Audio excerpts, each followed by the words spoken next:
¿Qué tal? Otra vez de nuevo, nosotros el podcast de la última pregunta, en el capítulo número 3, y hablaremos en general de quién es Michel Foucault. Pues vamos a presentarnos como siempre. Mi nombre es Israel Hernández Pablo. El mío, Hernández Bautista. Altamirano Funes. Juan David Alvarado Morales. Ok, para empezar, siempre hablamos de algo, de lo que pensamos, y primero que nada es, ¿qué piensan ustedes? ¿Qué es si el saber? El poder de saber. No, el saber es poder. El saber es poder. Bueno, yo pienso más bien que pues el tú tener conocimientos, por ejemplo, por ejemplo, a mí me gustan mucho las películas de guerra y todo eso. Por ejemplo, hay una empresa privada que se llama Blackwater, que es de mercenarios. Pues ellos tienen conocimientos de guerra y todo eso, y pues tienen el poder de ir a otros países y obtener dinero a cambio de protección y esas cosas, pero porque tienen el conocimiento militar, ¿me explico? Sí. Y eso le da el poder de ir a otros países y obtener capital y todo eso. ¿Para ti? Pues igual el conocimiento que una persona quiere, que tiene y que aporta a los demás, como dice Michel Foucault. Michel Foucault. Foucault. Ok, sí, él, perdón, que nos dice eso, o sea, bueno, desde mi opinión, perdón, ya me salí, sí, o sea, es como lo que tiene una persona de conocimiento que lo da a los demás con su opinión. Sí, la verdad es que un ejemplo de esto es como lo que te había hecho en la clase de historia, que según Elías Calles era mi bisabuelo, ¿no? Diciéndote datos y todo. Tú te lo creíste, creo que ese podría ser un buen ejemplo de conocimiento es poder, porque al yo saber como más o menos de ese personaje, tú te lo llegaste a creer, que era como un antepasado mío. Para mí el saber es poder. Me parece que entre conozcamos más cosas, nos da un mayor poder en este sistema capitalista, porque pues simplemente el hecho de que yo sepa hacer cosas que el otro no, hace que yo pueda imponer mi creencia por encima de las creencias de otros. Ok, pues vamos a comenzar a hablar de Michel Foucault. Michel Foucault fue un pensador que fue muy, muy famoso en su época. Aclara dos cosas, esos dos puntos. La primera, él viene de una familia que de hecho lo esconde, una familia de médicos, que se puede decir que era de clase media, no sufría, no era una clase marginal. Él viene de una familia buena, económicamente estable, que de hecho esperaban que Michel fuera también doctor, porque él siempre fue una persona muy inteligente, pero pues no le llamaba la atención eso, porque otra cosa que también mencionan es que él es homosexual. Entonces hace que esa mezcla, como que él sienta una pasión por los grupos marginales sociales. Bueno, tomando algo que a mí me llamó la atención fue lo de la normalización, que Michel Foucault nos dice que es etiquetar a las personas, apodos y todo ese tipo de cosas, ¿no? Un ejemplo claro que yo vi que pude notar es, por ejemplo, el formato que se usa en las cárceles, que también nos dice Michel Foucault, y también en las escuelas, es que ese formato de las cárceles se ha estructurado en las instituciones educativas, porque nos dice que en las escuelas tenemos un horario de entrada y un horario de salida, ¿no? Un horario de receso. También, sí, y también, por ejemplo, lo que es para pedir el permiso para ir al baño, ese también. Y bueno, también tenemos a una persona que nos está vigilando, como es el profesor. Tú tenías algo más de la normalización, ¿no? Se decía esto, que gracias a la normalidad los normales tienen poder. Un ejemplo de esto vendría siendo los psicólogos clasifican a los locos, los doctores a los pacientes, y lo que vienen siendo los abogados son la contracara de los criminales. Sí, digo, las etiquetas, ¿no? Que nos dan a todos como los apodos. Y un poco más ahí sería también lo normal, ¿no? Que también va de la mano con eso. Que la normal es el que se sale de las normas y de las leyes que están estando, ¿no? Por ejemplo, un estudiante en un salón no va al ritmo de los demás, pues se sale del plan estructurado que tiene el profesor, ¿no? Que todos aprendan a la marcha, y pues este alumno pues en realidad no está aprendiendo al ritmo de los demás y él sería como la persona normal, y ahí se le pone la etiqueta de ese tipo, como dices tú, de los psicólogos, o sea, bueno, pues él está atrasado, cosas así.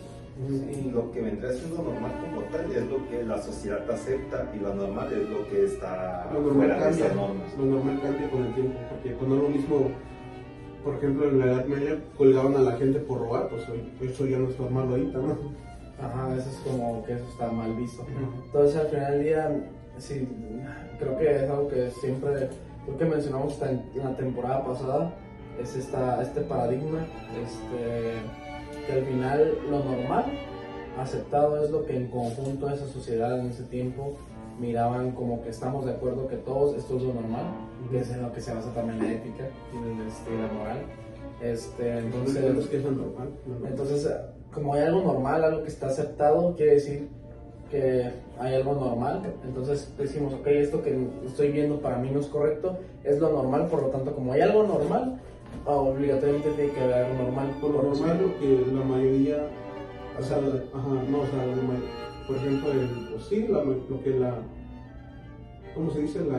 La mayoría hace. Ajá. Y esto hace que cada objeto material histórico, cada cosa que tengamos haya una contraparte, bueno, malo, feo, bonito, normal, anormal, y que nos termina dando etiquetas para excluir, pero que por ejemplo había algo que se me hizo bien chistoso, es como en tiempos pasados, la gente que estaba loca incluso era vista como gente como superior, hasta incluso en tiempos como por ejemplo, según no me equivoco, por los tiempos de Sócrates y todo eso, decían, no, esa persona que no piensa como yo, que eran los que les llamamos ahorita locos, eran personas hasta vistas como superiores, y que se seguían esas personas, y ahora no. Ahora vemos una persona que dice algo así y es loco y lo mandas a un psiquiatra.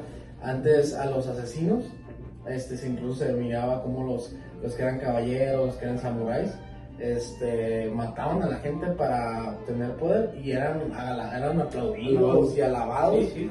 Y ahorita no. Ahorita alguien mata a alguien por querer hacer algo así y lo meten directamente a la cárcel. Como para que se busca para mantener un control. Y claro, que las personas que están en las partes arriba, que se pueden llamar las empresas grandes, las instituciones grandes, nos logren imponer lo que ellos quieren, que es lo que él le llama, ¿cómo hay una forma de imponer poderes sobre nosotros? A él le llama lo que es el idioma, o no idioma, sino más bien el diálogo, la lengua. La lengua es lo que Michel menciona, que es como se nos impone. En este caso, que lo evolucionado se llama discurso. Entonces, de hecho, hay un trabajo que ahí realizamos sobre eso. El discurso que hay sobre cada cosa, de lo que está bien y está mal. Detrás de cada eso hay instituciones con poder, que al final todo es un mercado. Entonces, que nos vamos a lo que es el capitalismo ahorita. Entonces, él estaba